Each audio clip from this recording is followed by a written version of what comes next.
ladies and gentlemen. Welcome into episode number 62 of Clark After Dark live, right here, live and direct on RaceON.com as we get ready to wrap up and recap what took place at the legendary Boothill Speedway this past weekend in Greenwood, Louisiana, again at Boothill for the Ray Ingalls Memorial. We called it the Granddaddy, and it was a really good event. We're happy to close out the 2025 campaign there in Greenwood. Of course, the Hunt County Raceway had the Gobbler over there. They also raced on Friday. Mother Nature tried to move in and spoil the weekend. But hey, everybody did a great job. Each promoter at each racetrack did a phenomenal job to try to get them all in. Unfortunately, Hunt County still got bothered with a little bit of weather, and they weren't able to get their three main events in on the evening. They did get 4 into the history books, and we'll talk about all that and so much more. Episode 62 right here, right now. It's Dome Week, ladies and gentlemen.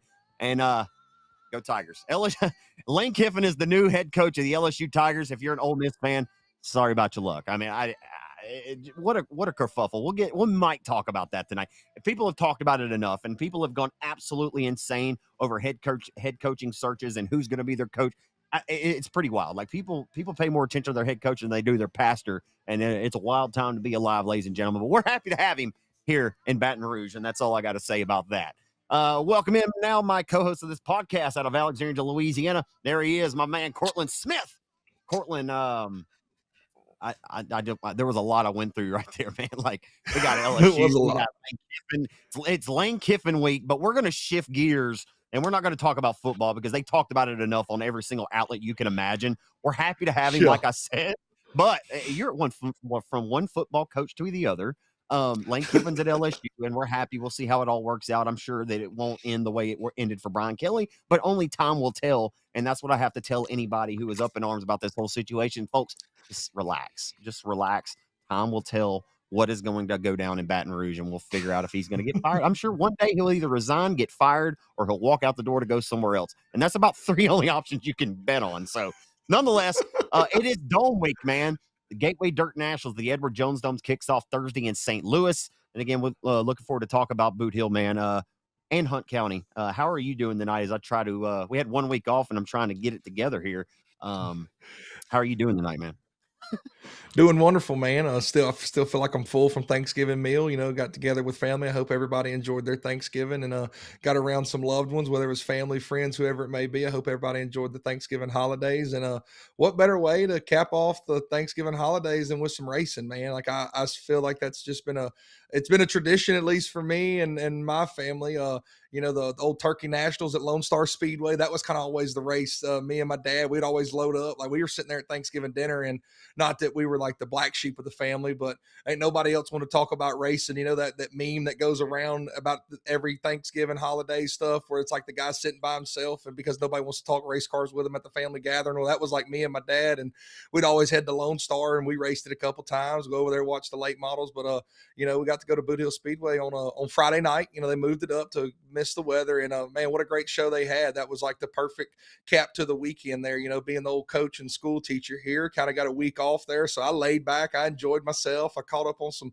podcasts, RaceON, definitely kept up because, like you said, every sports channel you went to, it's been the Lane Kiffin, LSU, Ole Miss, whatever debacle that's been. And but not that we're going to talk about it too much. I love Marty Smith. Marty Smith's reporting the other day. Like, that dude, we got to give him a shout out, dude. Marty Smith killed it. He said, for heaven's sake, yeah, NASCAR guy. He said, for heaven's sake, please tell me an answer, like something around those lines. He said, for the love of God, please let us know. yeah, like poor Marty Smith. But yeah, so that's my Lane Kiffin take. Marty Smith did a wonderful job this past week. That's my hot take on the Lane Kiffin situation. But back to the racing, man. Oh yeah, go ahead. No, I was just saying, anybody that's asked me this week, the hardest thing I had to wrap my head around this whole thing, and I'm sure that you would agree, being a football coach, is I could not wrap my head around the fact that a coach was going to walk away from a team that is 10-1 and has punched their ticket to the college football playoff. I couldn't wrap my head around that. Now, granted, it's not on him because of the way the calendar and everything folds. Like, this isn't a Lane Kiffin conundrum, as Nick Saban said. It's a college football conundrum. And again, we could talk about this. I'm sure there's people that have heard different podcasts and guys that talk about this very well and a whole lot better than we do. So we're going to get back to racing. I just felt like maybe I give my little bit of an opinion on it, but I thought it was absolutely wild. But yeah, man, let's get back to the racing. And what else did you have there? Oh, just just really happy that racetracks are willing to do that, man. They don't have to open up their doors. Racing season is essentially once you get to this part of the year. I mean, you don't them guys don't have to put on a race. And Hunt County threw one out there, and so did Boothill. Both of them moved it to Friday to try to miss the weather. And man, just thankful for those two tracks to want to do something this late in the year. It's not like there's whole lot of racing out there right now in those two tracks. The promoters and everybody associated with it, from the tow truck drivers to the concession stand ladies, man. I just want to give them a shout out and thank them for giving us something to go do, because I was sitting around the house bored come Friday, and I was glad to go to Boothill Speedway and hang out and go watch some good racing. Man, got my last smell of gasoline burn and tires and dirt, and got a good old dirt in my ear. Got to go clean that out after the weekend. It's little things like that you don't think that you'd ever miss, but you really do. And but now we're here, and we're the racing season officially over around the Arklatex. It's Dome Week. I mean, it's not a great time to be alive, but it is Dome Week, so you got to be a little happy about that. But man, the racing at Boothill and Hunt County, both of them were really phenomenal. I'm sure we'll hit on Boothill first. They had dude, Boothill Speedway. If you wanted some excitement and some drama, you got it between the factory stock and the limited modified features. Man, there was chaos all over the place, but a really good weekend, man. I guess back to the original question, I'm doing pretty good, Zach. I ain't got much to complain about, man. We're just living over here in the 7S camp, man. We're just living large. Me either. I'm just kind of curious before we move on. I'm not sure how long this pod's going to be this week. I'm sure we'll get right to it. But like, where do you spend your Thanksgiving at? Do you go on your mom's side of the family, or does everybody get together? How does that work? Because Thanksgiving for me, it's kind of changed. Both my grandfathers are, have unfortunately passed away. That's what's going to happen in time. Missed them so much. Anyway, we always went to my Clark's family's house in Doyline on this year, which is crazy because my uncle Darren just bought a house out in Doyline, like on Lake Bistineau, and this is the time of year where they drain the lake down, and we Yeah. typically get four wheelers to go out there and ride around on the lake bed. But anyway, we went to my uncle Darren's this year, and he lives out in Doyline, and it's kind of crazy. Like, your family starts to grow and to get a little bit bigger whenever your cousins and your brother and everybody are having kids. Like, I'm the only one, I think, in my family not having children, but like, your family grows, but like this, like, for me, I get the realization, like, when you get everybody together for Thanksgiving, for me, that's like when I kind of reminisce and I think about the old, like, missing my grandpa Bo. Like, that's for my love of sports that I have so much. And like, I've always been so thankful for him for kind of instilling that in me. I used to have that St. Louis Cardinals hat to set up here behind me. It's still here. I just moved it. But like, that's why I have such a love and a passion for St. Louis Cardinals baseball, and why I love the Saints like I do. Right. Everybody knows I'm a huge Dak Prescott fan, so of course I cheer for the Cowboys because Dak's a Dallas Cowboy, and I've been pulling for them since 2016. But of course, I still root for the Saints. So I'm thankful. When I think back, and I think at times like that, I'm gonna get a little long winded here, but like, when I'm around my family Thursday, I'm just thankful. Like, I know it's Thanksgiving, but man, I truly do, man. I'm very blessed to have a great family, and I know not everybody has that. And and I've thought about that. A lot of people that don't get to grow up with kind of the loving family, atmosphere that I've been able to have, I don't take it for granted. And for anybody that has never experienced that, like, I have so much compassion for that. Like, I don't know how to really articulate what I'm trying to say, but like, I'm just always so thankful, and I really realize that, I'm not saying I just realized it at 37 years old, man, but I'm telling you what, man, I've come a long way, and I'm proud of myself in the last few years. So when I can show up to my family gathering, 2 years ago, I missed out on Christmas, dude. I was in rehab on Christmas. Dude, that was like the most. I don't even know if I can find the word or the adjective to tell you how low and just down and out I felt sitting in rehab on Christmas Day 2 years ago.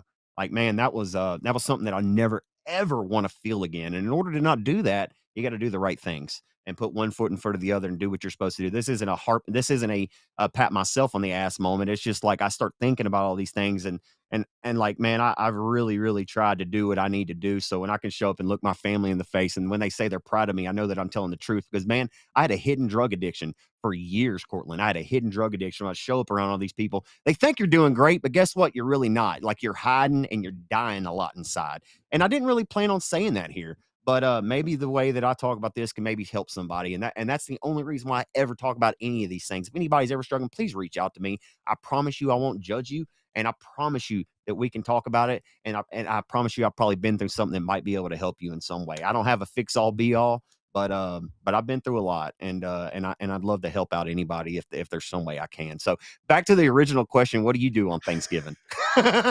Uh, Man, we've hopped around a lot. It's one of those deals, like you said, when you get around that time of year, you realize, you have loved ones that pass away and all. And so our Thanksgiving has swapped a lot over the last couple of years. And, we hop around from one family to the other. But the last 2 years, my mom's mom, Momo Diane, Momo Diane, she is like the matriarch of that side of the family now. She actually moved from Florida.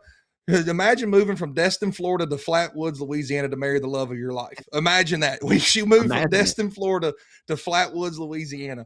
And so on that side of the family, my grandpa and all of his brothers, like you said, it's part of life. You're going to lose those people. So she's like the matriarch. So the last 2 years we've taken her out there to the BB side of the family and that group, and gone out there and done the Thanksgiving that way. And so that's what we've done the last 2 years. I think we're going to keep on doing that, just because, it's nice for her. She gets to feel special. Everybody comes over there and talks to her because, she's like the one of the, it's bad saying it this way, but one of the last standing ones of the, the true older generation of that family. So that's what we've done, man. And it is enjoyable. You realize real quickly just sometimes how big family really can be. And then, like you said, man, just super thankful. Every single day you wake up is a great day it's a great day to have a great day. It's a great day to be alive, be thankful for what you got and the family and friends you still have. So like we said, man, it's a great time to get together with your family and just remember that you do got a lot more people in your corner than you realize a lot of time.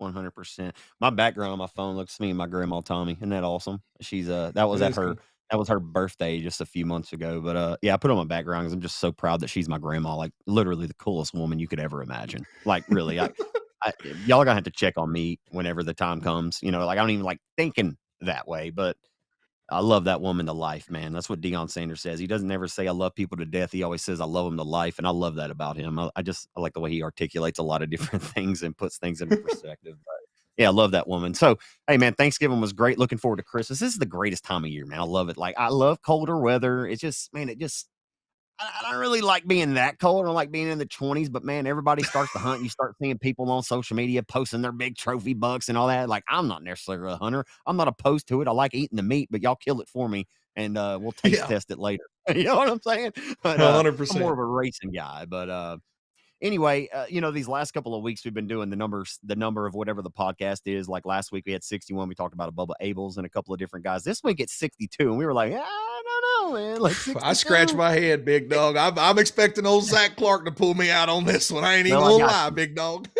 I got you. I'm gonna use my hands here. No, so 62, JT Neal. You won't know him. He used to race a number 62 car. It was like a turquoise car and it had like a racing stripe down the side of the door, but he raced in the Sportster hobby stock class. Jeff Lewis will remember the name. I'm sure there's guys that may listen to this podcast that will remember a JT Neal that raced a number 62 street stock kind of car. It was a Monte Carlo at Champion Park in Webster back in the day. Carson Jenkins out of Tennessee, a up and coming late model driver. I'm sure right now he's been running the crate. Maybe in the future we'll see him with a super underneath the frame rails. And then of course Brendan Gaughan, right, used to race a number 62 car. South Point sponsored entry, and Sheldon Small as a number 62. He was a young racer back in like 2008-ish at Champion Park in Boothill racing the factory stock class. That's about the 62s I've got. What you got? I thought of one off the top of my head while you were sitting there talking. The 62X, Josh Warren. My man, dude. Josh Warren, dude. How did we both forget about him? My boy Josh, that's a good friend of mine, man.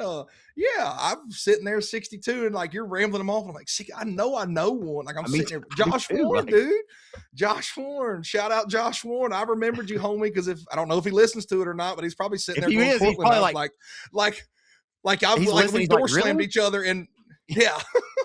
He's like really? We door slammed each other in factory stocks, and you're not going to mention me? Come on now. Like he was probably passing me, but it's at least still like we raced together. So yeah Josh Warren. That's we were thinking of the X. I didn't come up empty-handed. Yeah. No, that was actually probably the best one of them all because everybody else isn't from this general area or they're former racers. So you actually talked about the one guy that should have been as obvious to all of us. That's 62X, the Green Acres Automotive 62X, XL Motorsports. Joshua Warren, former Louisiana State dirt track champion. Dude, he was a bad son of a gun in that mini stock back in the day. That Toyota Celica. I think I've told the story here a couple of times when Ben Dance acquired it, when Ben Dance finally got it. I think Josh Warren called him and told him to bury the race car to hide all the cheating parts in it. Just saying. That thing. races. We need Just to get joking. my boy. We need to get my boy Josh Warren back in the factory stock game. We got to get him back in the old in the old fender world. You know, we got to get him back in there. He can't just be I sitting think he there gets running bored. tuners. Hey, I don't know. Yeah, I I don't. don't know. Josh, You know look, what? reach out to me. I don't know. I Yeah, may be speaking for you, but from Cortland Smith, we need you back in the factory stock or limited mod CS world. Go Consulting. get. I don't know. We need you back. Yeah, he needs to hit up old CS Consulting, and you'll get him lined right out. There you go. So, so we had Boot Hill this past weekend, man, and it was, dude, like you said a little bit in your first time you talked here tonight, that it was pretty exciting. Like the weather was a little cold, the wind had been whipping a little bit. It had rain. I can't say it rained, but the infield looked like it was a little muddy. But maybe that was just from the exhaust water runoff from how they watered the racetrack. I don't know, but uh, man, it was exciting. The racing was really good. I mean, I know y'all have probably seen a couple of the RaceON clips out there, the factory stock race where man, Stony Dubois, like he showed up to Boot Hill Speedway on Friday afternoon, son. And let me tell you something, he meant business. That one car was rolling. Him and Derek Grigsby both started in the same heat race near the back, and Stony rolls up through there and wins that son of a gun. Earned the pole position for the feature race and leads the first like 16 laps of the feature until the 69 of Derek Grigsby started applying the pressure to him. And listen, Stoney's only raced 3 times this year. He's looking for his first win since November the 9th of 2021. That race, I feel like, had it all. It had like the the local guy didn't race all, and you got Derek Grigsby, who was arguably driver of the year, right, at Boot Hill Speedway in 2025. And it comes down to them two and a couple other players. That was a super exciting race with the 69 of Grigsby coming out on top with the victory. But Stoney had his hand into the mix, and man, it was fun. Like they were racing all over that racetrack the other night. Really, really exciting race. Yeah, like you mentioned, the track was a little bit wet there. I don't know, just the cold temperatures, man. Like it's a crazy, Right.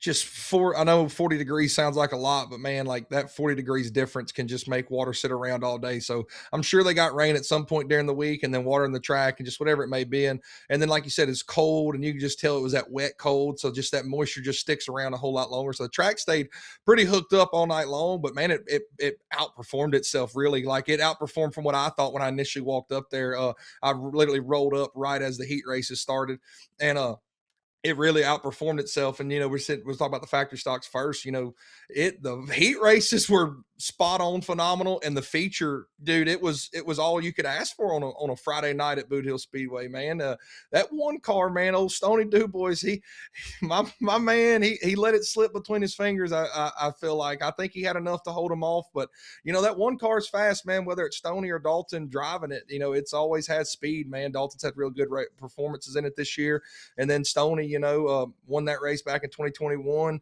and I think he had the cat in the bag. I wish he wouldn't have moved back up to the top. I think maybe if he went back and watched the video, he saw that he was pretty good through like a groove off, like the highest part of the brown that you could get in. He was pretty good, but still phenomenal race. The Derek Grigsby comes out and wins it, and it's crazy to think that he hadn't won a factory stock race yet at Boot Hill Speedway for how dominant he's been in the limited mods and everything. But he kind of caps off a phenomenal year that he had. And then even throw in the mix, you had David Edwards that come out third and Josh Ellender was second. Like two guys that you don't really like. David, I know David works a lot, so his schedule's just the way it falls. He's not able to race as much as I'm sure he likes. And then Josh Ellender comes all the way up to Boot Hill and races, and like that's kind of what's cool about these like late season races. A lot of dudes kind of call the year off early, and I mean I don't blame them. It's Thanksgiving. You go spend time with family, but then you get these out of town dudes or the guys that got off work that can make their way up there that want to go race, and you got 69 that wins it, and then you got Josh Ellender second, David Edwards third, and really, man, with all the restarts there at the end, it really could have been any of them. The 69 just prevailed. He's just so good around that top that I don't whether the car's good or not. I think Derek Grigsby could drive a 4-cylinder around the top of Boot Hill Speedway better than anybody else. Then that's just the bottom line, I guess. But it was just a really cool night, man. And Mark Underwood, he got in some trouble early and he rallied all the way from the tail to finish fourth. Like it was really just you could watch any part of the racetrack and you were going to see really good racing there out of that factory stock feature. Yeah, and Todd Fredo rounded out the top 5. He advanced 17 positions, and he got involved in a couple different skirmishes around the racetrack from the heat to the feature. And but hey, it was good to see Alfredo Pie back out there, man. He was rolling out there in the 40X car, man. A long time Sabine Motor Speedway stalwart. Good to see him there. So that's a pretty eclectic top 5. Todd Fredo Mark Underwood Jr., former King of the Hill, who had a really rough night between the limited He and the did. factory stock. And I feel like that's kind of been this theme of his 2025 season. He's been as fast as he's always been, but man, he really has had some shit luck this year, man. It's been a tough road to hoe for the 125 camp this year, man. They've been up front damn near every week, and they just can't seem to cash in, man. Just bad luck. Like this past week in the limited, broken left front A Yeah. arm on the race car. I mean, just little pesky things like that have taken him out of the running, and he's been right there in the mix seemingly all year long. Like I said, David Edwards, man, I love seeing David Edwards run well. One of the great guys in the sport. Darrell was there, 2011 Sabine track champion of the pure stocks down there helping turn wrenches. I'm sure Roger Dodger was out there. Great guy. I love talking to Roger. Yeah, I was about to I say, love you got to Roger. mention my boy Raj, Yeah, I dude. love Hey, Roger. if you want a good story, He's one of my top 3 favorite people at the races. Go talk to Roger Edwards. If you want a good story, go talk to my man Roger Dodger. Dude, he's a dude, man. He's love awesome. that guy. Truthfully love him. Actually, I ran into David recently because I sent Roger a message, and I said, man, I know your dad don't check his Facebook messages. I sent him a message to let him know, hey man, love you, miss you, hope to see you soon. He said, yeah, he told me he got it. He don't even know how to type back on that thing. I was like, okay, well, that's fine with me. I just want to know that he got it. I don't care. That's good with me. So, yeah, Derek got the win there. Logan Gordon was in one of the other 125 cars. He come home in the 6th spot. Chris Sawyer, Jesse Mazzell, Derek Daniel. Tayton Perkins was driving the Damon Feed 10X car. And I don't know, man. Like the video looks like, did Tayton get in there a little hot? Was he already coming around? Or did the 40X Afredo spin him? I don't know. We're not going to speculate that here. It was one of them deals where kind of a tough call, but that kind of ended Tayton Perkins' run right there, your 2025 USRE National Factory Stock champion. And that kind of took him out of the running, but he had worked his way right there into the mix.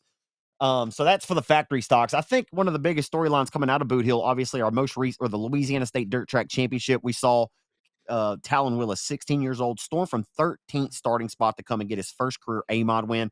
Since that time, obviously, Cade Dillard announces that he and Mikey Cowell have formed an alliance for Talon to drive this house car program for them. So there's a lot of great things on the horizon for a lot of these young bucks. And one of Talon's really good friends goes to Victor Lane this past weekend at Boot Hill, Kel Murphy, who comes from great stock. I mean, if you've never met Dougie or his mom, Amy, I mean, the whole family are just phenomenal people. And I say that and I mean it.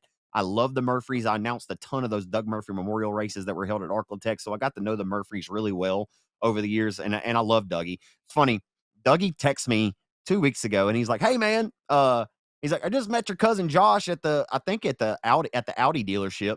My cousin Josh works there, and he said I just put in a good word. He said your cousin's good people, and that makes me proud because I want my people taking care of my people. And so I texted Josh. I said, what did Dougie have going on? He said, well, he came in with. He said, typically somebody probably had to spend about $1,000. He said, but I got it taken care of on warranty. I said, my boy, that's the way you take care of them damn dirt track folks. You know what I'm saying? So anyway, I brought Josh a Kel Murphy racing shirt on Thanksgiving on Thursday just because he took good care of him. And then I got to text him on Friday evening. Like, hey, I don't know if you're wearing that Kel Murphy shirt today because it was one day after Thanksgiving. I said, but 17-year-old Kel Murphy just won his first ever mod race. Josh says he's going to come back and watch the Murphys just because he did some business with them. But I thought that was pretty cool.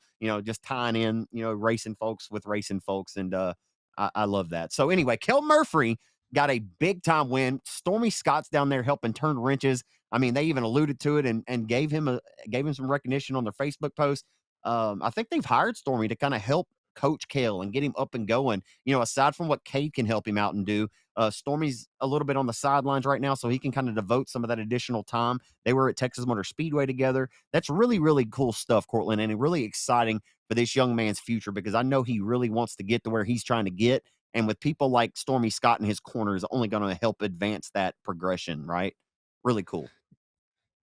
Super cool. And we're going to sit back one day and, of course, Kel Murphy won, give him all the credit. But with Talon Willis winning the feature before and Kel Murphy, don't be surprised. I ain't saying it's going to happen. Nobody can predict the future, but don't be surprised in 10 years when we go back and we talk about these two dudes that have gone on and accomplished a lot in their racing career at such a young age. And we got to say that we watched their first A modified open wheel USRE modified win at Boothill Speedway. because that's just where they're headed, man. They both come from great families. The Dougies, dude, Dougie and my dad, they go way back. I mean, they raced together back in the day. My dad always sponsored the Doug Murphy Memorial. I know his family absolutely love dad to death. And me and Dougie, every time I go by, I always make the joke. I think I may have said it on here before. I always go by and I tell Kale, I was like, you might be good, but you'll never be better than your old man over there. And Dougie always gives me a good chuckle. And he goes, well, I don't know, son. He goes, he might have me beat one day. And I'm like, yeah.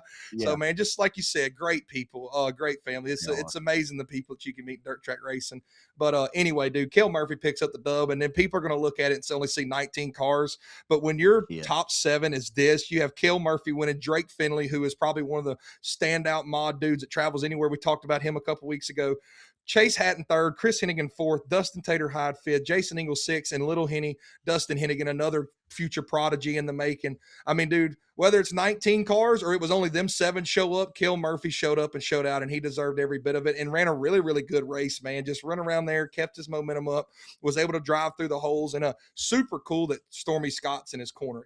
Like that's just something that's not something you're going to get every single day. And then to also know that, like he's got all the connections, his dad, that's it kind of is what it is. Your dad's going to do everything they can to make sure that, the son has their best opportunity, and everything they've done. But Cale's just such a great kid, dude, and just a really talented wheel, man. I've seen him do a lot of things, and he makes a lot of wise decisions in such a young career. And not that I've been around racing forever, but man, when you watch him drive, we talk about racecraft, and we've talked about it some before, but just the racecraft he has. And I've been walking by the pit area, and he pulls out, and he pulls in the pits and gets out the car, and Dougie's over there, not necessarily chewing them up one down the other, but like, what were you think? Like just somebody to always keep him in check, and then he's just developed that racecraft. And of course his dad's always helped him and all, but man, just what a cool story that is, man, with Talon Willis, Cale Murphy, like them 2 guys picking up A-Mod wins. And it was Cale's night this past weekend. What a great way for him to end out the Thanksgiving weekend, dude.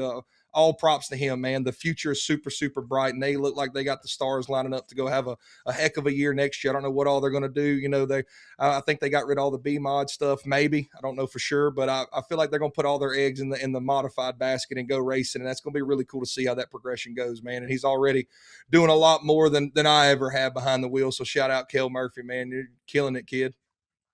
Yeah, man, I'm really, really proud of them. And not only that, dude, like they're really, really good kids too, man. Honestly, we'd say that on here, and we'd say it off of this mic. Like super respectful kids who understand what came before them and kind of come, what comes with this. They seemingly have a really good understanding about all of this stuff. And that's all that kind of stuff just can't be taught. We talk about Adam on this podcast a lot. Adam's been, I mean, obviously he's a great father first, but he's been a really great coach to Talon to get to where he's at right now in his career too. And Adam and I have been great friends for years. And, I remember him coming on after he won that $5,000, the Summit Race Equipment Limited Mod. It was 5,000 win at Kennedale, and he came on, and we did a similar little podcast deal that me and you had done together. I did one with Adam Willis. I did one with Cortland Smith.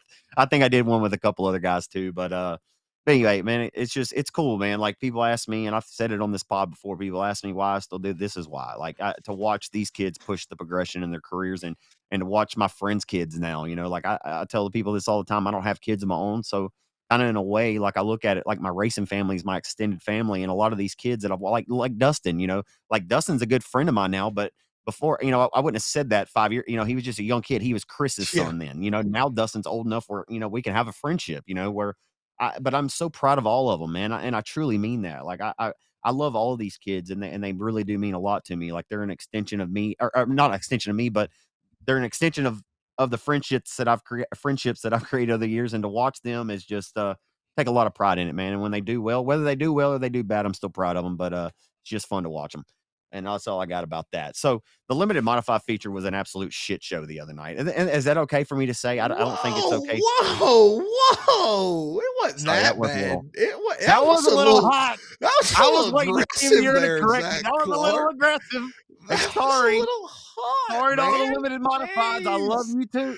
I go from being all nice about how these things all make me feel better. Like I love watching these kids, but the limited modified show was an absolute disgrace.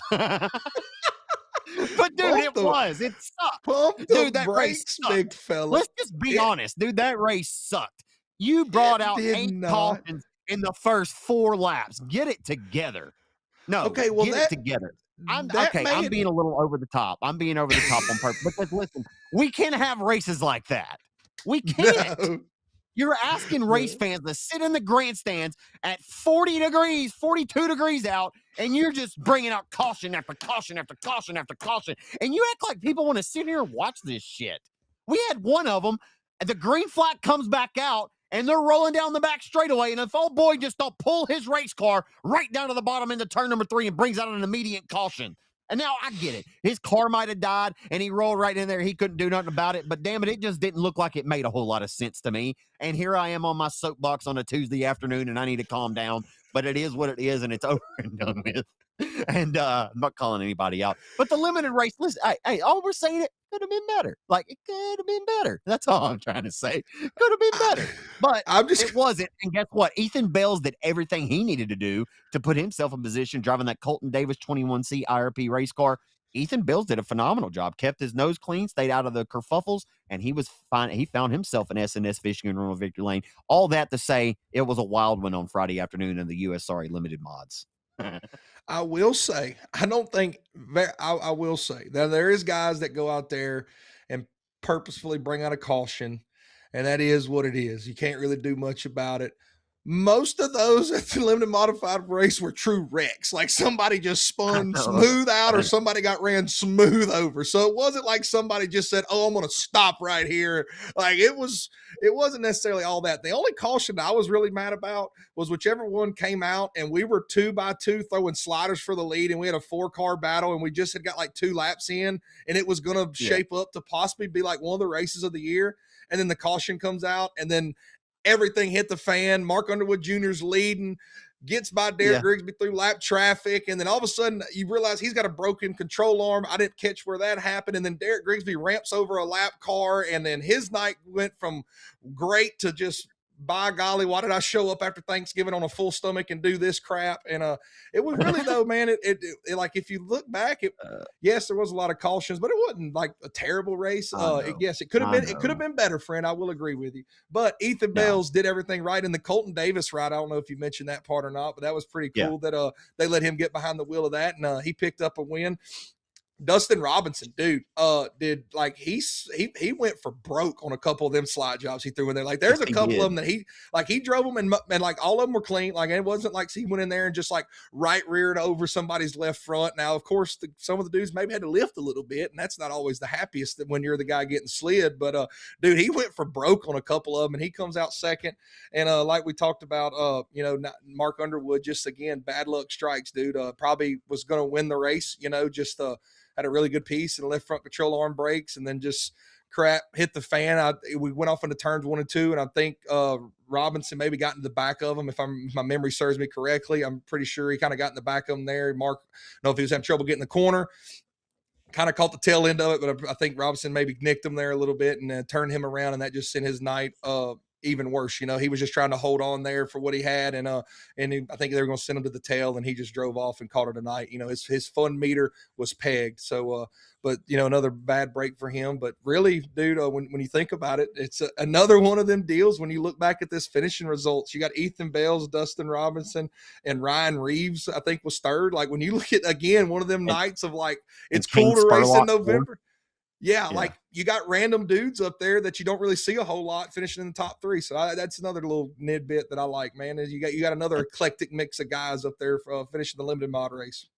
Yeah, and Parker Cloud finished 5th. I love to see that. This kid has been dominating in the crate racing, the street stock deal. The crate racing street stock deal. And go ahead. Oh, no, I was just going to, you mentioned Parker Cloud. I also want to give a shout out to Parker Cloud, Ethan Bells, and Colton Davis. When Pike County opened back up, Kai Kelly, they went down there. They were 1, 2, 3. I'm 99% sure Parker won it. Ethan was second. And Colton was third. I'm pretty sure that was your top 3.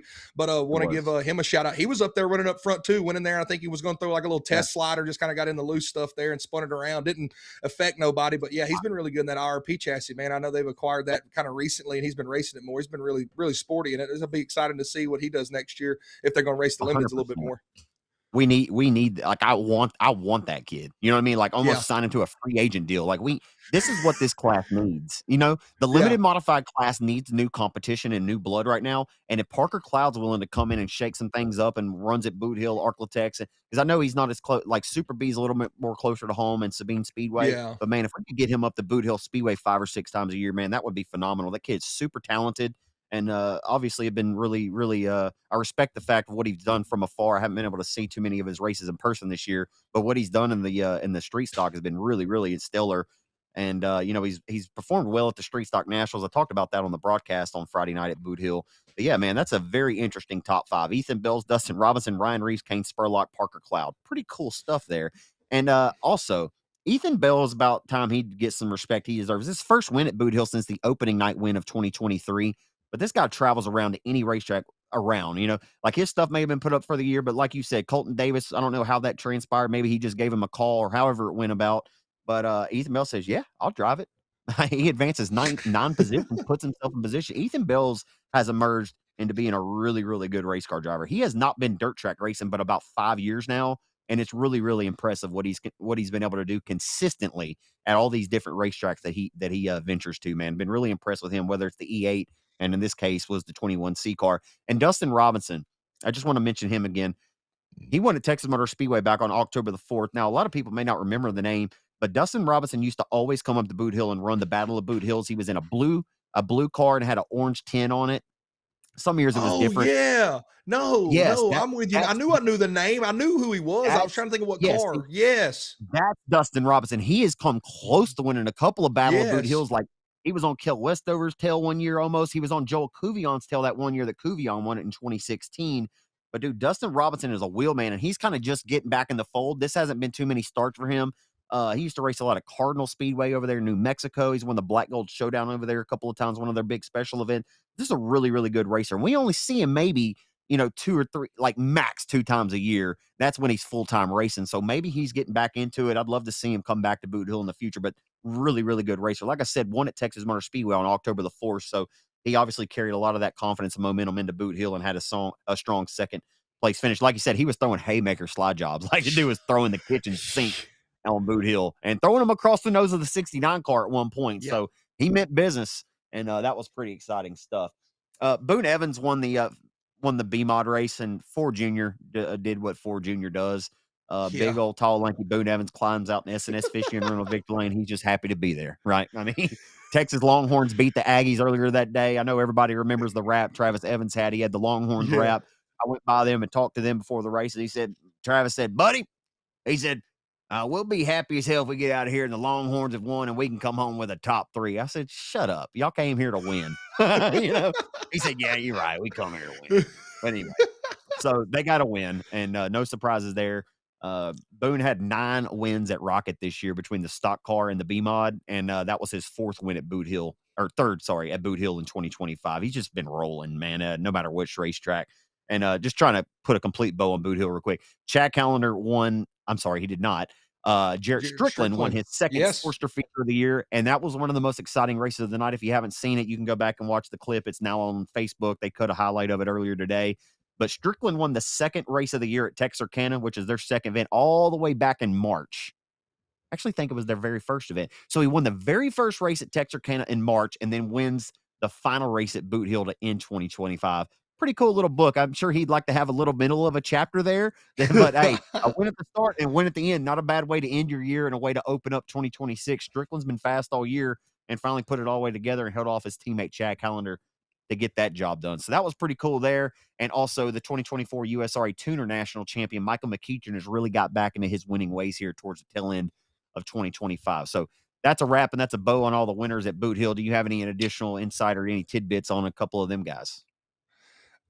No, you mentioned it. I had that note about Jarrett Strickland. I knew he won a race earlier in the year, so I went to the lovely My Race Pass app and did some digging. And like you said, won the first race of the year, wins in March, and then goes winless throughout the year. I'm sure he would have loved to have a lot more, but what a way to start, what a way to end. You know, I mean, you start the year off with all the momentum in the world, and then you're going to end the year wishing that you wouldn't have never stopped racing. You know, so it's really cool that. And like you said, man, you hit the nail on the head. You know, it looks like the McKitchen camp. He's found some speed here towards the tail end of the year, got back to his normal ways. McKeeker, McKitchen. Well, I don't how know, do dude. you pronounce it? It's I'm a debate. country. I'm It from looks like Flatwoods, it's spelled. Louisiana. So how you pronounce it, Can't Zach? Tell believe me. can't believe we're having this conversation. I don't know. It depends on who you ask. Because you know Yeah, what? who I you? asked Bubba and I asked Michael directly on the mic in Victor Lane. He said, "Buddy, I don't care how y'all say it." He didn't even give us an answer. McKeechern, it looks like McKeechern, McKeechern. And that's the way McKeechern. the announcer said it my entire life. It's the way Tom Michaels said it. That's the way the other announcer that thanked the school bus drivers in his prayer when he said the prayer at Champion Park back in the day. Man, his prayers were awesome. They went for like 20 minutes. Really good stuff. But but and I wish I could remember his name. But yeah, it was always McKeechern. And then Josh and them other they want to call him McKitchen, and it doesn't look like McKitchen to me. But that's No, it just me. don't. But Hey, either whatever. way, as long as I they don't ain't really mad care what about it, anybody I don't says. know. Yeah, it's just like Denny G, like Denny Guyber, Denny Gabar. You know, I still have people to this day telling me, I don't know why you calling him Gabar. It's Denny Guyber. And I'm like, it's not, but it's okay, sir. I get it. You know, they've been telling you wrong your whole life, and you're convinced that it's just the wrong way is the right way. But no, this is actually the right way. But you just want to say it wrong now, so you don't get corrected every time. But anyway, Whatever. It is what it is.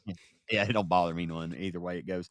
But I am very serious about that. I try not to butcher people's last names. But when you go and ask the person and they still can't tell you, it's like, well, whatever. I'm just going to say it how I want to say it. So, no disrespect. But Hunt County also raced on Friday afternoon. Kel Westover rolled his B mod into Hunt County and got a dub over Risky Business. And man, it got pretty close down there at the end. A B mod and a sport mod going at it. And Kel Westover even posted on social media. He said, "Man, Risky kind of snuck up on me there late, made it pretty interesting." But man, Kel obviously won the American Racer Modified Series Mod Championship this year. Kind of pulled the B mod out to have a little bit of fun. Pulls it down the road, gets him big time win, or gets him a nice win at Hunt County the other night. Matthew Day scored the mod win. Devin DeBrick was the 305 sprint car winner. Braden Riddle won the junior limited mods. The other three A mains on the night were rained out, which is the factory stocks, the stock cars, and the eco mod, I believe. But they all paid out. They had a little deal at Baker's Caddo Mills, Baker Ribs the next day, and Josh Landers and Donnie Ship met all the racers up there to make sure that they were all paid out. Those guys continue to always do the right thing. And I know it doesn't seem like rocket science to pay your racers out, but some people don't always do the right thing, and they do. They always do what they need to do in order to have a successful operation over there and do right by the racers. And they did that. So props to Josh and Donnie for paying out all the racers despite those last three races getting rained out. But yeah, man, those are your winners over there. They only got 4 in, and I think Kel Westover headlines it. That was probably the most exciting win. And Matthew Day, I mean, that was a nice field of mods over there, man. Matthew Day got a big time mod win, and he's been fast all year in that SD Erectors 54 car. Yeah, he just flat out dominated it. Like that's all there is to it. I went back and was watching the replay, and I kind of just you just fast forward through the cautions and whatnot, and kind of catch different parts of it. But Devin DeBrick dominated the 305 sprint car race. There wasn't nobody going to stop him. And like you said, dude, on lap 15 or 15 to go, like there's a 4-car battle for the lead. Westover gets the lead, and he starts checking out. And like he's gone. So I go to start clipping forward. Then all of a sudden I see it with 1 to go and Risky's all over his back bumper. So then I'm sitting there going 10 seconds back, like trying to replay it back to see how the run started happening and how all that transpired. But really good limited mod race there between Westover and Risky. Come down to the wire, absolute photo finish. I think I mentioned Day just dominated it, and I believe I may have got this wrong. I think I went back on the Facebook page and look. I think they awarded the win to Colt Miller in the Eco Mods and Richard George Jr. in the factory stocks. If I misread that, I may be wrong, but I think they got awarded the wins because they were going to start on the pole of both features. So I think they got awarded the wins, and so really good night, man. Hunt County, if everything was right and I counted correctly, they had about 140 cars, dude. And for the day after Thanksgiving, you can't be too mad about that. You know, they seem to be doing everything right. I keep on telling myself I'm gonna make a trip over there to old Hunt County and go watch a race. We were going to go up there. I think the Comp Cam's late models was scheduled to go up there at one point, and it got rained out, and I was really sad about it. But that's a track that's definitely on my calendar. I'm gonna somehow or another find a way this year to go up there and support them, man. They seem to be doing everything right, and that place is really, man, it's often Racy. more times than not, it's racy. Like it really, I was going to Yeah. say it never has a bad night. Every dirt track has a bad night, but dude, that place just seems to be shaped really well, and it races really, really good. So it gets super, super slick, and guys have trouble out there. So really cool place, man. Hunt County doing it right. The Gobbler end of the year pretty good for them, and really cool of them to still pay everybody, make sure everybody gets paid. Even like you said, was willing to meet up the next day at a restaurant or wherever it was, and get everybody taken care of. So props to them, man. Like I said, to kind of start this whole deal off about the races on RaceON this weekend. Those guys don't have to race the day after Thanksgiving. They get spend their time, and even all the track workers, from the tow truck driver to the concession stand lady, like they could be spending time with family, and they went out there and made it to where we could go out there and race, and as race fans go enjoy it. So man, shout out to them again. Shout out to all the guys that won, and shout out to the tracks and the promoters and everybody associated with them for being able to do that. Man, that's a great way. If you ask me, there's no better way to end Thanksgiving than with a dirt track race. That's right.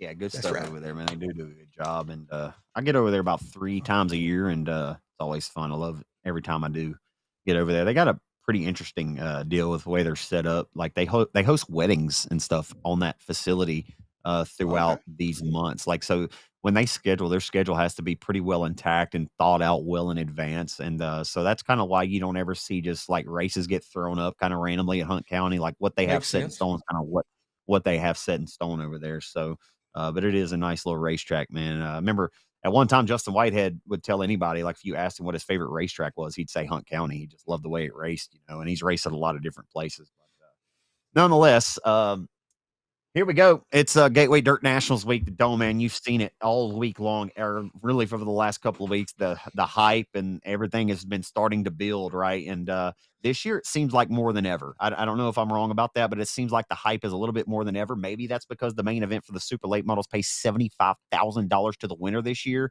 But it's been building since this event first started back in 2016. The fans love this thing. But this year, man, I feel like it's the World 100 or the dream. Like Yeah. everybody's got a special dome wrap. Like everybody is going all in on merchandise, and rightfully so because they know they can sell a shit ton of it at this event. You've been twice to the dome. I'm just curious to know, Cortland, like what are your experiences with going to the dome, and what is it about that place that gets people so excited about it? Is it being inside of a dome in a controlled environment? Is it the people? Is it the racing? Is it the drama? Or is it just all of it? I wish people got as excited about the dome as they did to support their local rate. I'm just don't at me. I'm just kidding because I get why people get it. There's really not much comparison here. So I'll ask you again. You've been twice. What is this place that you get excited about? Is it the everything or what is it? Yeah. Because I So still I haven't got to been. I add need to this. go. Yeah, I got to add this story about me and my boy Darty. So the first time we go, we're going Please. to go. They run it in 2016, and like everybody, there's all these skeptics, right? And my dad's like, "Man, we ain't going up there the first year. Like if it runs good, and then like we'll go 2017." So roll around 2017 Gateway Dirt Nationals. It's the Wednesday before they start racing Thursday. He looks at me on Wednesday night and he was like, "Hey, you want to go to the Dome?" And I'm like, "Yeah, like of course I want to go, Dad. Like that'd be pretty cool." And he's like, "Well, let me talk to your mama. We'll leave tomorrow night." I said, "All right, sounds like a plan." So we leave on Thursday about 4 o'clock after we close the shop down. And we're just two dudes in a pickup truck with 2 bags and 2 smiles. Like that's all we had. We didn't have tickets. We didn't have hotel rooms. We didn't know where we were stopping. We just put St. Louis, Missouri in the GPS and we took off. So we drove throughout the night, stayed at a Motel 8, Motel 6 in somewhere close to uh, somewhere right past Missouri state line. And then we get there to St. Louis and you can't find a hotel room. Like can't find one. So we drive 20 miles into Illinois to go get a hotel room. Anyway, that's just kind of my dome story. That's how you I love preface it. this. But yeah, like we just on a whim, didn't have tickets, nothing. We walked around the Edward Jones or whatever they called it. We walked around the dome for like an hour and a half trying to find the pit pass booth, and it was just some old metal container box that they had put windows and a deal in, but they weren't open yet. So then we just went down the took a block and went and watched a movie. And that's part of the experience. I say that we went a block and watched a movie. So when you ask about the experience and everything, there's so much there. You got something you want to ask me? I could tell. I could You tell went. you got So something you for me. went the first year, and you went. When was the second time that you went? I went 17 and then I went 19. S How much had changed from just the I feel like every single year they continue to progress on the actual showcase of the event, and I feel like everything is way more well-rounded each year.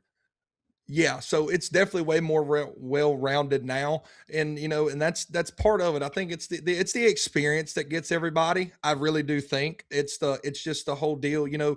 You leave and all these hotels are around the dome. So like you walk to the dome and it's just a meeting of 40,000 people that you all share somewhat of the same love and interest in a hobby in.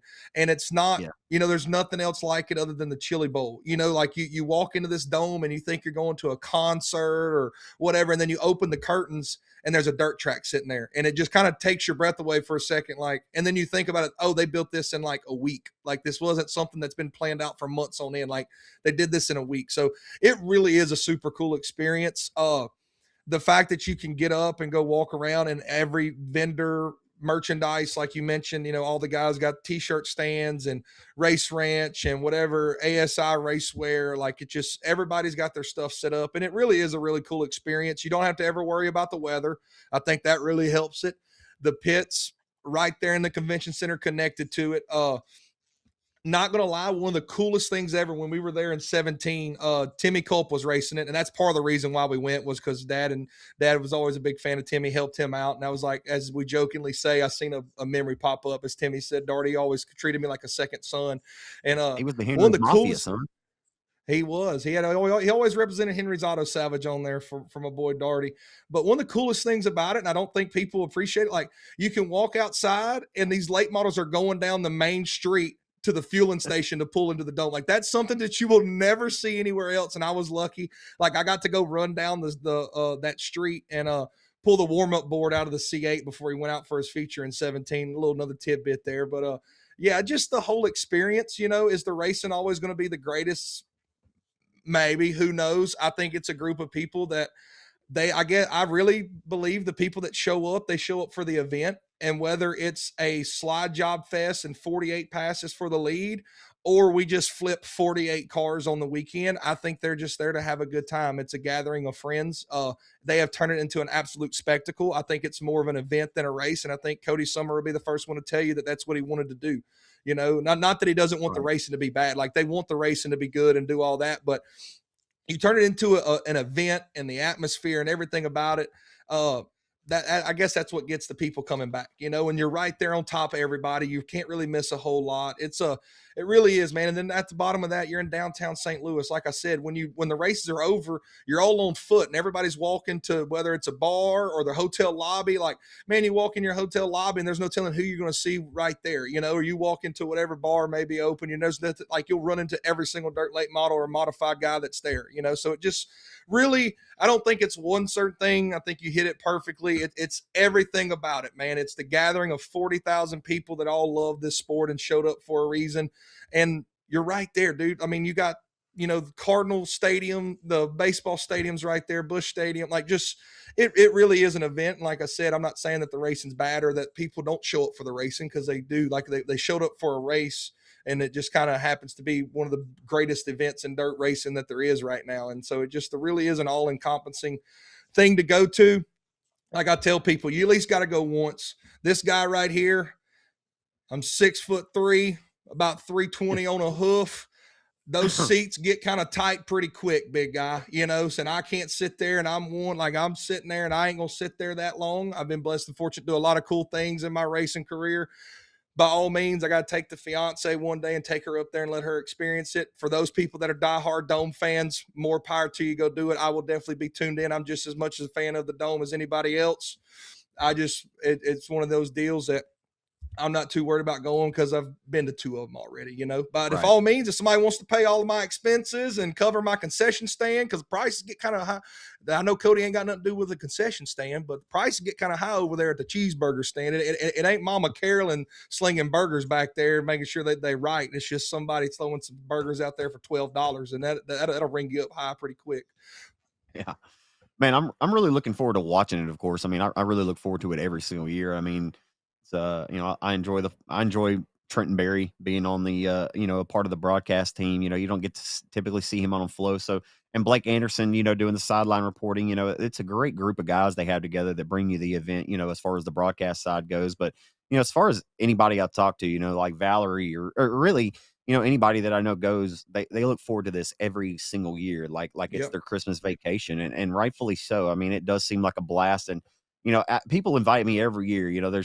There's been probably 3 or 4 people that invited me up this year. Man, come on, just come, and and I've told you, at other places that I've really, really considered it and thought about going this year. I mean, I feel like I've got a little bit extra money saved up, but if I wanted to go, but then I had to, spent several $100 getting a tooth pulled last week, so it's just like sometimes life just doesn't, you know what I mean? Like that's the couple $100 I could have spent on food inside of the dome. But anyway, I don't know. I'll probably just resort to watching on flow, but I'm sure I'll get up there at some point. Like I asked you or kind of mentioned it to you a moment ago, it seems like this year more than ever, like the hype and the buildup is more than ever, and it's typically always there. But this year, I mean, you've got Mike Marlar coming out with this maximum dome struction wrap, and like Mikey doesn't run this race every year. Like this is a deal where Mikey's kind of now he's on board. Brandon Overton's on board. He's got the Budweiser on his. Like, dude, there was some badass wraps put out. I'm not even sure what the hell Bobby Pierce's wrap is, but it looks cool. I mean, I'm really not sure. Somebody said something about Fallout. I'm not really sure what it is, but I love it. And like, man, dude, there's some really, really good looking wraps. And man, I know you appreciated some. I think one of my favorites, Fagers is nice. Like, but dude, I think you may have put together a top 5 and a few honorable mentions on the dome wraps, man. So what do you got? I do. And if our producer, if we ain't put him to sleep yet, because I rambled on about the dome for about 6 minutes there, I feel like. But yeah, honorable mention number one, you got to give my boy Brian Shirley with the Evil Knievel rap. For those that don't know, Shirley used to be a dirt Yeah. bike, like motocross race. Like his origin in racing was off of 2 wheels. So really, really cool. I saw a lot of people throwing hate because I guess Freddie Carpenter did an Evil Knievel rap last year or the year before, and they were like mad because they're saying Shirley copied Freddie Carpenter. And I don't know Many why, people like, have done this bruh, over the years. yeah, like nobody was mad when like nobody complained whenever Freddie Carpenter copied Spencer Hughes because he had an Evil Knievel rap at the World or the Dream a couple years ago. Like, it is what it is. Yeah. Either way, that's one of my honorable mentions. My boy Brian Shirley, super, super clean. His merchandise, we talked about it. He's got some awesome t-shirts that go with it. My other honorable mention is if my boy Cody, there we go, the Chili's Carson Hocevar Ride the Dente. And it would have been Dude. higher up on my list, but they took away the skillet queso at Chili's, Oh, so it automatically gets bumped down to an honorable mention. It would have been easily a top 5, I like that, but they dude. Like, took this. dude, they really royally screwed up when they did that. Like and bring back the chicken crispers. Like, settle down.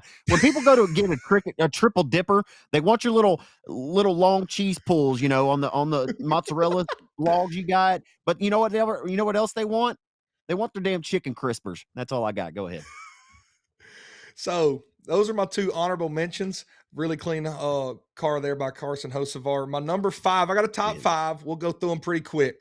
My 5th one, my boy Tyler Peterson in this rocket chassis throwback. I think it's Davy Johnson to be exact, but bruh, I didn't get a good. I sent these pictures in. I screenshotted it to Cody, but like, dude, when this thing going around the racetrack is going to be probably really nice. Like, I appreciate a good looking car that's in the pits, but it's got to look good going around the racetrack too. And this thing is sweet. The video he had the old videos of the old 3-wheel left front in the air, old school late model racing. TPO That's the Davy is my Johnson 5th throwback, son. Yeah, Davy Johnson throwback. Yes, sir. Golly, My dude. number 4, you alluded to it already. My boy Fager killed this Schrader throwback, dude. Killed with it. the video and everything. The hype video with tribute to Schrader, showing them all highlight. Dude, go ahead, fire. I mean, they're like, if you're not watching the podcast, watch it so you can appreciate how good looking this car is if you haven't seen it, because it's clean, simple, nice. Killed it with the Ken Schrader. And who doesn't love Ken Schrader? Like, I'm just going to tell you, if you don't like Ken Schrader, I don't like you. Okay, that was a little harsh there, but I'm a big Ken Schrader guy. All right. Yeah, you don't like Ken Schrader, then screw you. Yeah. So number 3rd on the list, we'll round it up. I know somebody's like, they're going to be mad about this list, but we might as well do it. Hey, it's Clark After Dark, right? It's not my show, but I'm part of it. Dude, right. Brandon Overton, 76, bringing back the Budweiser. Come on. Come Makes me on, want to drink one, dude. and I don't drink. Dude, if you're not a fan of the 76 and the Budweiser, then I don't think you appreciate dirt track racing, and you don't understand the Yeah. upcoming that Brandon Overton had, because he chased the World of Outlaws in what he would Yep. deem a crap box, and that's the nice terminology, but it had Budweiser on the side of it, and it It was looked like beauty. him, his little brother Cody, and like he said, whatever friend that would like miss school to come with him. Like it was just, they were just a bunch of young dudes out there chasing the World of Outlaws. He won at Lernerville with the Yeah, he won the Budweiser scheme. firecracker It's, in that car. yeah, like Yeah. super, super cool. I absolutely love that he's throwing it back. I'm gonna have to get with my boy Ryder and tell him that he's going to save me a t-shirt, because I'm not gonna lie, you know, the old nickname Big Sexy, that it was pretty cool, man. Overton is definitely, he's earned that nickname. He's definitely, if he wants to take it, he can have it. But dude, that Budweiser 76 is super clean. That's number 3. You mentioned this one as well, the Maximum Dome Destruction, Mike Marlar's, dude. Little Cortland that used to watch Monster Jam every single day or whatever it came on the Speed channel, whatever it may be. I mean, that's just one to my childhood right there. Austin Wilkins fell out when he saw that car. I am positive of that. He is a huge monster truck guy. And if they don't have a 2 or a 3X shirt held for my boy A-Dub when he gets there, Mike Marlar's they're gonna get into a fight. Like Austin Wilkins coming to the Dome, and he means business if he don't get a Maximum Dome Destruction shirt. Dude, how cool is that? Like, It's how pretty cool is cool. that? It's really Like, cool, dude. and I'm gonna allude to what you talk about. What is the Gateway Dirt Nationals? Why is it important? Because guys are doing stuff like this. Like it really is our Supercross, our bull riding. Like we're pulling out all the glitz and glamour. You know, like Yeah. it really is cool. Like we're pulling, and I say glitz and glamour, we're pulling out sweet looking race cars. Like it's If he monster absolutely truck, awesome. I mean, the goal, I don't think his objective is to go out there and monster truck anybody, but if it fits into the build, then I mean, it fits. You know what I'm saying? Like he wants to win the race, but if he ends up running somebody over, you'll say, hey, here's why. Look, if he monster trucked somebody's left rear, he was just really acting the part. Okay. Exactly. Number one, Garrett Albertson with the throwback scheme, the throwback body. Don't Look at at that me. nose. Cleanest looking late model that's shown up to the Dome this week. Look at the nose, dude. Like, dude, this is old school cool to What a year? T. Like 1990? I don't know. About to say 90s. I was born in 99, so it was before my time, but I'm appreciative of the history of dirt late model racing. And dude, that is so clean, man. Like, slanted just look at noses that, like dude. that. Oh Dude. man, dude, that And really took some ingenuity. yeah. And the old bat wings on the side, man. Like that was like. So here's my question. Go ahead. So like rules and stuff, like for this race, obviously aerodynamics and all that stuff are not going to be near as important as you are like at an Eldora or any kind of bigger track or even a quarter mile. Aerodynamics at the Dome are thrown out the window. You really don't even need them. I'm sure you could win a race there without a spoiler. I don't know, maybe not. But so the body rule, like his car being like this isn't going to affect him any for the Dome. Any place else it would. But by the way, this is legal, correct? Like you can do a lot of things with the bodies, but the bodies on super dirt late models has evolved into what they become now. And so us ever going back to anything like this is it's pretty slim. So, and I mean, him doing this and going out on a limb to do this is pretty damn cool because nobody else is going to a throwback body. And this is the only race you'll see something like this take place. The only race. But I'm telling you, if he wins it with a body like this, I promise you about 22 other dudes going to show up next year with one. Let me just tell you, if he somehow another wins with the old straight body, old school nose on here, there going to be about 20 other ones show up with it.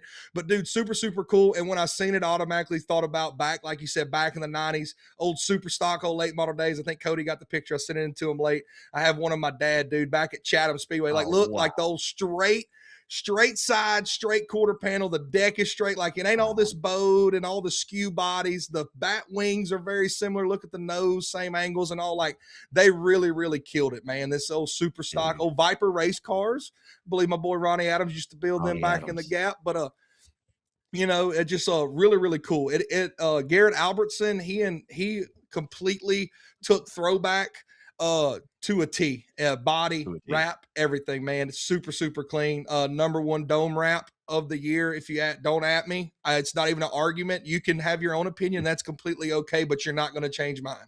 So that was my top 5 dome wraps. I thought that'd be pretty cool to do just because, like you said, it's turned into an event and so many people are doing so many different things for the dome that it was worth mentioning. And I might as well throw my top 5 out because I see everybody else doing it. If you want to send me your top 5, more than welcome to have a chat with you, my friend. But I thought that was pretty cool, man. Garrett Albertson knocked it out the park there with the old throwback body and wrap, dude. That's it. That's going to make a lot of old dirt late model race fans happy. Let me just tell you, like Garrett Albertson, maybe just if he was searching for the 50 and above demographic in the merchandise sales, he probably just sold out of every single t-shirt he was trying to look for to sell. 100. My mom's going to kick my ass for smoking on this pot. She told me she catches it. So listen, I finally got my tooth pulled. I didn't smoke for a week, and I told myself I was going to get up the.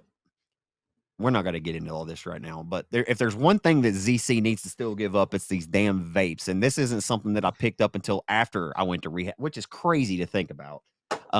Anyway, that's the one stronghold I know I need to get rid of in my life. So I'm praying about. I've not been doing it as much. Again, I got that tooth pulled last week. I had no other choice. I couldn't smoke because I didn't want to get dry sockets. So anyway, I'm on the rebound though. But dude, it feels so weird having a big gap. We're gonna move on. All right, so what? Okay, so who wins? Who wins the Gateway Dirt Nationals this year? Brandon Shepard's going for 3 in a row. He's won the last 2 in the super late models. Trevor Neville won the mods last year. And dude, I think with this year, the super's paying $75,000 to win, dude. I think it opens up the door for a lot. I mean, there's a lot of new players that are coming to run this event for the first time, and some guys that have gotten a little bit more experience now. And dude, you never really know with this race, right? Tyler Carpenter won it 2 years in a row. Patrick Daniel, going back again from the state of Texas, has won a qualifier and started on the front row of this thing before, dude. Like, nobody knows. Jason Welshan has started on the pole and came out holding a Scott Who sign. You know, like Scott who? Scott Bloomquist? Nah. You know, so like you never really know what's going to happen at this race, man. Who are your favorites going in, or who do you think wins the super late model portion of this thing? Man, so I did a lot of digging and some research. And if anybody's noticed, my little banner on the bottom says just an old pit reporter with notes. It's because I've got like front and back and then this page and that page. Like I wrote down a bunch of dome. I'm very much a paper guy. So I wrote down all the stats from the domes in the past. Like I got the top 10 from all the years it's ran. So, but in my research of this, Ricky Thornton Jr. has 3 top 3 finishes in the last 3 years. I was going about to say since 2022. 2022, he finished third. 2023, he finished second. And 2024, he finished third. The band's back together. Burroughs is back on the 20 RT wrenches, supposedly.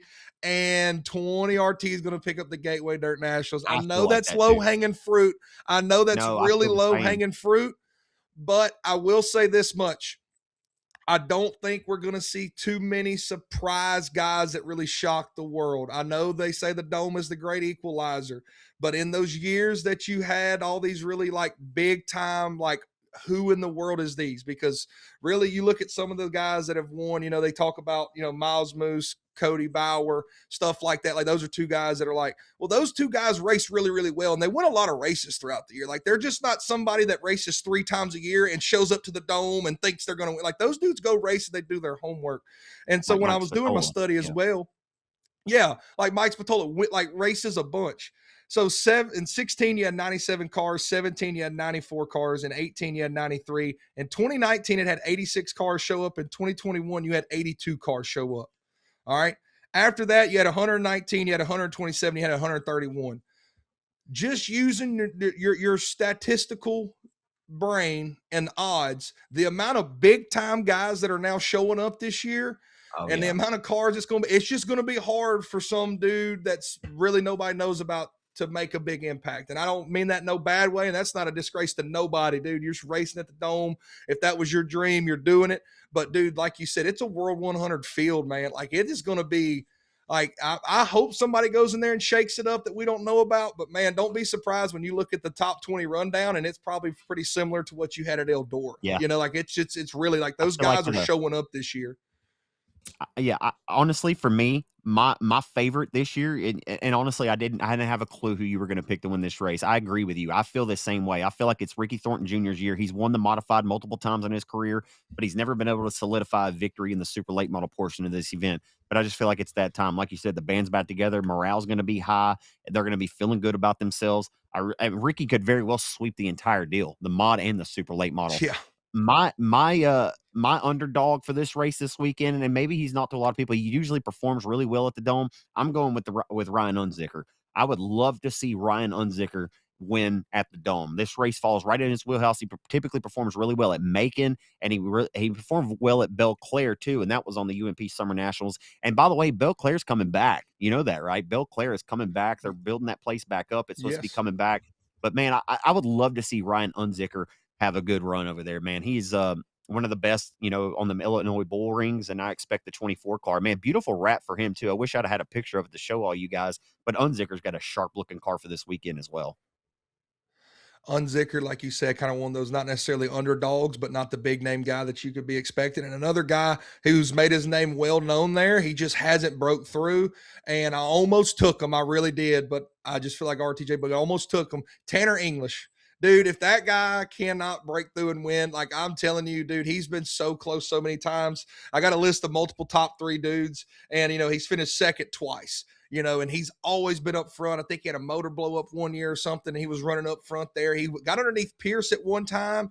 Actually, I think it was the year I was there in 17 or 18. Like he got underneath Pierce at one time and almost took the lead from him. And then I think he ended up having a motor go down or got spun out, something like that. I know he's had a motor blow up, I think, and he's got spun out one time running really close up to the front. So, man, don't be surprised if almost took him, man. But I wouldn't be surprised to see Tanner English go in there. And he's not one that's going to go up there and knock the deck out of it, man. He's going to go down there and he's going to marry himself to that bottom and keep his stuff all underneath him. But that's kind of one of my, if we're going to go a little bit sleepers or guys that you may not expect, Tanner English will be a dude that probably has a good chance of winning as well. I think we should call the Moose Ranch. What do you think? I think we should call Marco and see. Are we going to call the Moose Ranch? Dude, let's call the Moose Ranch. We're going to call the Moose Ranch. So all of you fans that are listening, we're going to call Marco Mitchell. He's from Alabama with the Moose Ranch. And we're going to... Zach Clark. Hey, man, you're live and direct on RaceOn.com with your buddy Zach Clark and Cortland Smith here on Clark After Dark. Man, how you doing tonight, Marco Mitchell? Man, I've been looking for y'all in daylight with a flashlight, man. How y'all doing? We're doing pretty good, brother. We're sitting here talking about the Dome this weekend. I told you we might call you. You've said it a couple times, man. You'd love to be on the podcast. And I said, well, man, tonight's the night. Cortland and I have been talking about the Dome here for the last 20 minutes or so. And we both thought that Ricky Thornton Jr. is going to be coming for broke this weekend, trying to win the Dome for the first time in the super late model. And I said, you know what? Maybe we need to call Marco's Moose Ranch Hair Care and Tire Center and see what they got going on over there in Alabama this afternoon. Go Tigers. But Roll Tide. All right, man, we're not going to do that here. We're not. But anyway, man, what are you excited about the Dome this weekend? Who do you think's going to come out of there with a win? A lot of exciting stuff's going on. It's the Dome, baby. You can't count Shepard out to get another one. Tyler Erb get another one. Unpopular opinion to Cortland, Tyler Carpenter getting one. There's just all kinds of things.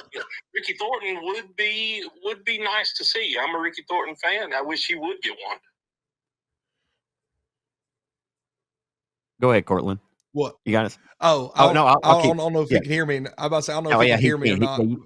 Yeah, you can't hear Cortland. I forgot it. So this wasn't very well thought out. But anyway, we're still hey, good picks there. Like as far as the open wheel modified goes, there. Who are some of the guys that we're going to be keeping an eye on for the mods this weekend?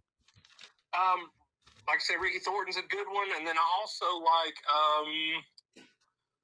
If I had to pick a second one, I would go with Strickler. Oh, Kyle Strickler. I'd like to see his rap in victory lane for sure. Hey, man, that's pretty cool, man. A really cool story, too. Like, you go from having a 0.08, blood alcohol content in the Slammer in Florence we talked about on this podcast to mimicking the car that you rode to the jail in. How cool is that? Right. Right. Yeah. How cool is that? Yeah, that'd be cool. I think that's one of the slickest raps that they've got out there, and there's a lot of them. Marco, are you going to the Dome this weekend? And if you're not, you have been in the past, right? And tell us your favorite story from the Dome. I've never been, actually. Oh, My well, brother's hell. going. I wanted to go, but, poverty, that's the thing. So I can't afford to go this year as much as I'd like to. But, I always enjoy watching the Dome to see all the, they get a lot of breaks with the Ricks and everything, just seeing what the fans are doing. It's always a good time. Everybody's out there partying, having a good time, and hearing some of those interviews can get a little wild. So I like listening to those. Yeah, absolutely, man. Do you have is there anything additional you'd like to inform us with here tonight? Wild card. Y'all watch for him. Will Harrington in that Savage chassis. Oh, see, I like this. You know what? I like this. I mean, we had no idea that you were going to hit us with a Savage chassis Will Harrington on the way out. Like, I mean, and I didn't know he was going down there until earlier today. I seen it posted on Facebook. Jason Wilshan posted that he was going to be driving one of his Savage chassis, and it's a pretty cool little wrap, little bluey Christmas time for the kids. But Will Harrington's a wheelman, so maybe he can pull an upset and do something. Make a little noise out there. I feel a whole lot better for having made this phone call now, because that is pretty good stuff. Will Harrington's a wheelman. Cortland Smith, is there anything that you would like to ask through me to ask to him real quick? No, Marco, it's okay. But no, you caught me off guard. I didn't realize I was going to ask a question. Yeah. Don't be bashful. He said, "Don't be bashful." Now. No, I ain't gonna be bashful. Ask Marco if he'll sponsor the Marco's Moose Ranch Hair Care and Tire Suite next year at the Dome, so we can all go together. Will you sponsor the Marco's Moose Ranch Hair Care and Tire Center Suite for all of us to go next year? The Hot Lap Heroes and everybody. Yeah, we can do that, but the way my account's set up, I got checking in a savings, and we got to move a bunch of stuff around. So it'll probably be like an IOU. We'll probably have to come together and make that happen, and we'll see how that plays out. Well, I hear you. That's what I guarantee you he just said. So 10-4, brother. Hey, man, appreciate you coming on the podcast tonight. I feel like there's got to be, like, maybe the Will Harrington was the last tidbit of information you had tonight, but I feel like you got something else deep down within that you can give us right here before we clock this baby out. If I had to say one more thing, it would be, and I'm a fan of the guy, I like Carson Hocevar. Okay. I like him. However, his rap made it just on. One little note for him: it's okay to step on your dick, just don't stand on it, buddy. Don't make too many enemies. I love you, man. That's pretty good stuff, man. Thanks a lot. Hey, tell the folks, unfortunately you are in Alabama. Don't say RT one more time here. Go Tigers. But man, where are you at in Alabama? I'm in the northwest corner. I'm in Tuscumbia. So what's your home racetrack? North Alabama Speedway, baby. All right, man. Sounds like you take a lot of pride in that place. You've tried to do your hand in a little bit of announcing over there, haven't you? Yeah, last year I picked it up, announced as much as I could. My work schedule gets in the way a little bit, but at least every other weekend I was there. So maybe they'll pick me up this year to do it again, and we can have some more fun with it. Maybe, just maybe, I can get to your level one day. Well, I love you. All right, so just maybe, this is the last thing I want to ask you. This thing has already gone off the rails, and we're happy to have you regardless. So for everybody that's wondering, what is the Moose Ranch? What is the Marco's Moose Ranch Hair Care and Tire Center? You hear the title, and maybe it's self-explanatory, but can you explain to us what the Moose Ranch, the Hair Care and Tire Center is? Yeah, it throws people off quite a bit. I get that a lot. And everybody's like, what is the Moose Ranch? Tell me about it. Well, to me, it's a spiritual place, and everybody goes there at their own leisure. Me personally, I visit the Moose Ranch after about 7 or 8 ice cold refreshing natural lights. That's when I go there. I mean, and it may be different for you, but it's just a good place to go, a good place, good spiritual place for your mind to be.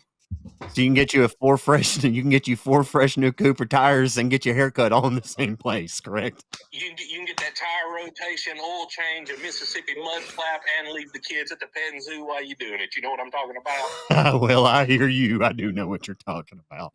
Hey, thanks a lot, Marco Mitchell. You're the man. Love you, brother. Have a good night. Love you, buddy. Catch you later. All right, man. There he is, folks. That's Marco Mitchell with Marco's Moose Ranch. Hey, that went about as how I expected. Dude, hey, I was that cackling. Dude, I'm sorry. That's one of our boys, man. So he was fan of the night at Boothill. My fan of the night. Yeah. yeah, your fan of the night a few weeks ago. Yeah, because he drove down from Alabama, stayed out in the lawn at Boothill, and slept in a tent. And slept in a tent, my man. Hey, I introduced him to Bubba and Rollo and everybody. He was over there, man. He hung out with us till 3:34 in the morning after the races. He's like, Ryan Gustin. He's like, he tapped me on. He's like, hey man, he's like, you think you could ask Ryan Gustin? I take. I was like, hell yeah, I'll take a picture. I was like, Ryan, will you take a picture of my boy Marco? He's like, hell yeah, man. I was like, see, dude, it's that easy. Like it ain't. I was like, these guys are so down to earth. Maybe not all of them are like Gustin is, but anyway, no, we had a great time, man. And every now and then, like we'll be in Discord, right? We all play iRacing together, occasionally. We've been friends, since COVID, right? When COVID hit in 2020, man, we met a lot of new friends and people, through the interwebs, man, because we had no other things to do, right? Your dad and you, Cortland, were putting on the stay at home 30, the COVID sucks 50. We had a couple of them RaceON broadcasts when we were doing iRacing, and we met a lot of really cool people through that, man. And we met Marco, so he's been saying to us occasionally, hey man, I want to get on that podcast. And literally tonight, on a whim, we were in Discord before we came on. We were like, all right, man, we're going to go do the podcast. We'll be back later. He's like, and he said something about, wait, when am I going to be on? And I said, tonight. I said, you're going to be on the night. We're going to call you and you're going to be on the night. That works. Yeah. So we went ahead and made it happen. So really cool dude there. And hey, he gave us a couple little cool tidbits like Will Harrington. Didn't see that one coming, and we'll take it. Hey, I'm glad he mentioned Will Harrington, man. He's a gasser. Like that Will Harrington, he'll throw down with the best of them, and he'll gas up on that unit. So yeah, dude, Marco's just, man, he's just one of the dudes, man. Like we talk about all the great people we meet in dirt track racing. When we went to Magnolia a bunch, I've gotten to meet him quite a few times and whatnot. He's come to the Topless 100 and hung out up there one weekend with us, man. And just really cool dude, man. It's funny, he likes to be comical and all, but then like you tell me the story about him being scared to go talk to Ryan Gustin. It's like, bruh, like, like, don't be bashful now. You're going to come over here talking about the Marco's Moose Ranch Hair Care and Tire Center, but you won't go talk to Gustin about the Hair Care and Tire Center being a spiritual place, but you won't go ask Gustin for a picture. Come on now, Marco. Yeah. He has no problem leaving his slippers underneath some your sister's bed, but he's worried about taking a picture there. Anyway, buddy, I think that's about a WRAP here tonight, man. Is there anything else that you had or anything additional? I know that racing season here locally is about wrapped up. I know we're going to look forward to watching Gateway this week. We'll come back next week. I know the plan for this podcast is from here on out, like I plan to kind of have guests, like I kind of want to keep the pod going because I feel like there's a lot that we can talk about that happened throughout the year. And I mean, even if we just have a driver on and we just talk about their season for 30 minutes, like there's just so much stuff that we can get to that we haven't typically done in the past. And I think it's a way to keep the wheels churning on the sport, and it doesn't feel like we have to shut it off for 4 or 5 months until we come back and talk about it again. Right. Like I'd like this to be a safe place for us so we can continue to talk about racing all year long, Well, I got a few more. I worked really hard on these notes. Okay. So I got a few things for you, but before we just kind of allude to that, we're only 40 days away from the Wild West shootout. We always talk about how there's no off season in dirt late model racing. We're 40 days away. Like that's not much more. That's a little under 6 weeks. You know what I mean? Like 5-6 weeks, we'll be talking about dirt late model racing again. So like we just got to fill in a couple weeks there. But no, so this dome deal, I was going to ask you, Zach, you are the great racing encyclopedia. All right. We've talked about guys that have multiple top threes in Saturday A main action, just Saturday A main action. You got, of course, the obvious BP32, Sheppy, Tyler Carpenter, and we both mentioned RTJ, and I also mentioned Tanner English. 5 of those have multiple top 3 finishes, 2 or more, in Saturday A main action. There's 2 other guys, Zach, and I guarantee you're not going to guess them. So take your wild guess.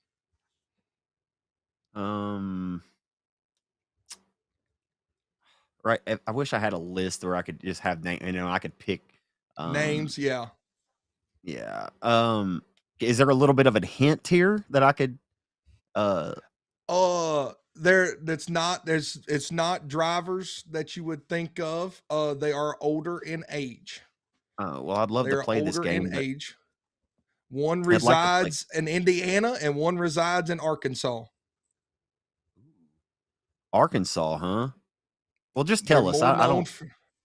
Just tell us. Billy Moyer and Don O'Neill. What about them?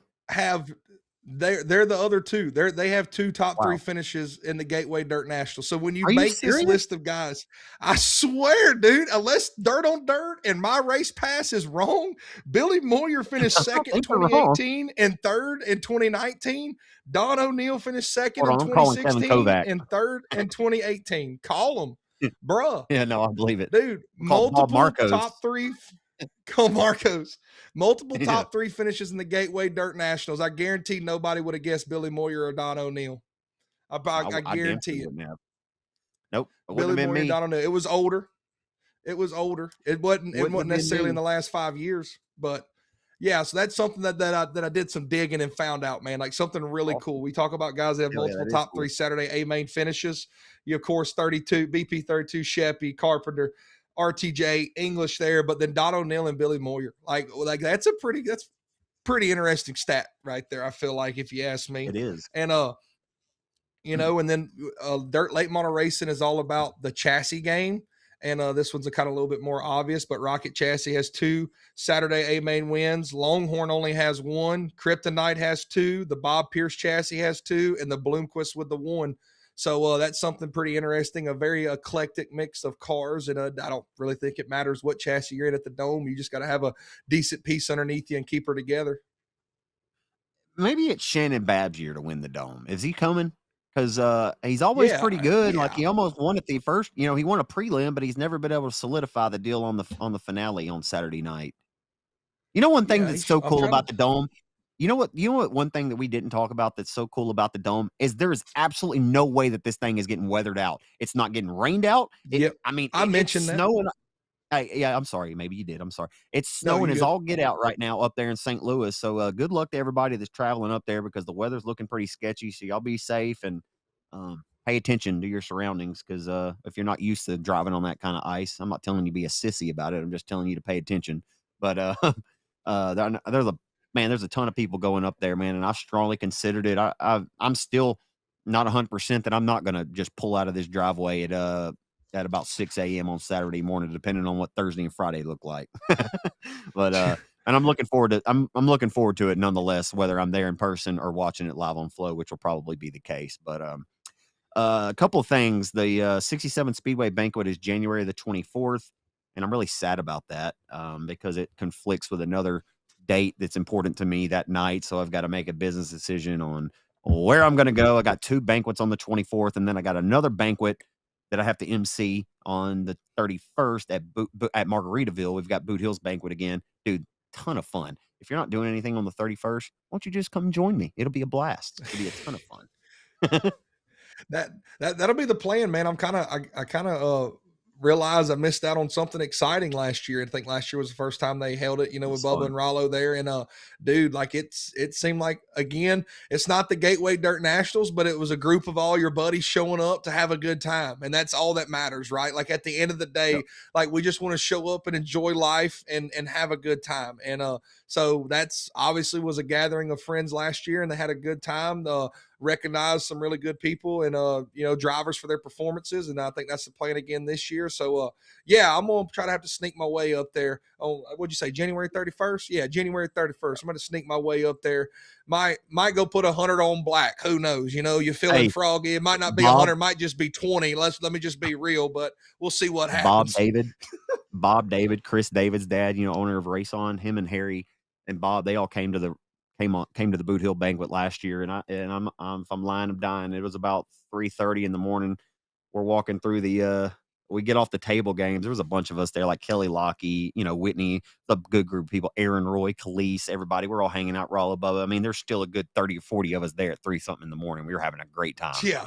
And I'm walking through there, and if Bob ain't sitting at the $5 pool machine, the top dollar machine, I'm telling you, he has done hit like 3 or 4 jackpots. My boy Bob was getting it in at the Margaritaville, and hey, Chris was like, "Dad, it's time to go."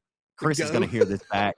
Chris is going to hear this back, and he's going to be laughing his ass off when he. But I was standing there. I was like, "Bob, don't let him boss you around, Bob." I was like, "Don't let him boss you around, Bob. You win all that money, you can." So Bob sat there and won him an extra couple $100 or maybe an extra couple thousand. But anyway, it was a good time. And we're looking forward to it again. That's Margaritaville. It's to be in the banquet room. on January the 31st, open to the public. I'm pretty sure it costs. We had a catfish dinner and some pasta and some really good stuff last year, but it was fun, like I said. So we're really looking forward to that. Again, 67 Speedways banquet is also open to the public. It costs as well. You have to have a ticket to attend, but that is on January the 24th, I believe, at the Holiday Inn. I'll double check and give you that information next week. So, that's about all I got, man. Thank you for being here. I enjoyed it tonight as always, and it's a little chilly, 34 degrees over here in Texarkana, and I like it though. I like it when it gets a little cooler. It's starting to feel like December, right? Second day of Yeah. December, and we're feeling good. Feeling good about it. Cody But anyway, Robbins, I that's don't know all if I he got. listens to this, but he hates the cold. And I'll tell you right now, I'd rather have to put on 2 hoodies than walk outside and feel like I already sweated through 2 t-shirts in the middle of July. 100%. So I'm not gonna say I'm a fan of the cold, but it's a whole lot better than a 32 is a whole lot better than 110. So I'll take it how I can get it. You know what I'm saying? Agreed 100%. Folks, this has been episode number 62 of Clark After Dark. Thank y'all so much for the support week in and week out. And I do want to say this before we get out. I never ask anybody on this podcast. I never come in and ask you people to share this podcast. I never ask you to really do anything. But if you ever feel it in your heart, if you want to share it around with people, if you hear something on there that other people might want to hear, or maybe then share it around with people. I'm not opposed to growth. I've just never felt like I've felt this way since day one, since I've gotten on board with RaceON back when we were just doing the on-demand thing before we ever did the live broadcasting. Cortland, I've always wanted this stuff to be kind of organically. I've wanted it to grow organically. I've never wanted people to feel like I'm in their pockets or I'm trying to get them to pay for something. Obviously, this podcast is free, so that's not the case. So any little bit of help is appreciated, guys. I don't get paid anymore by the views. That's not what it is. Sometimes I feel like a lot of the conversations we have need to be heard by more people than what is hearing it, right? So I think if you guys would help us share that out a little bit more, and maybe I need to do a better job of it. I know that I could probably cut some clips here and there and do a better job of that, but any help is appreciated, guys. If you'd share that around with some of your friends and family in the racing community, then thank y'all. Episode 62, Clark After Dark. He's Cortland Smith. I'm Zach Clark. Be blessed and be a blessing. Happy Thanksgiving and happy holidays. We'll see you back here next Wednesday afternoon. Later.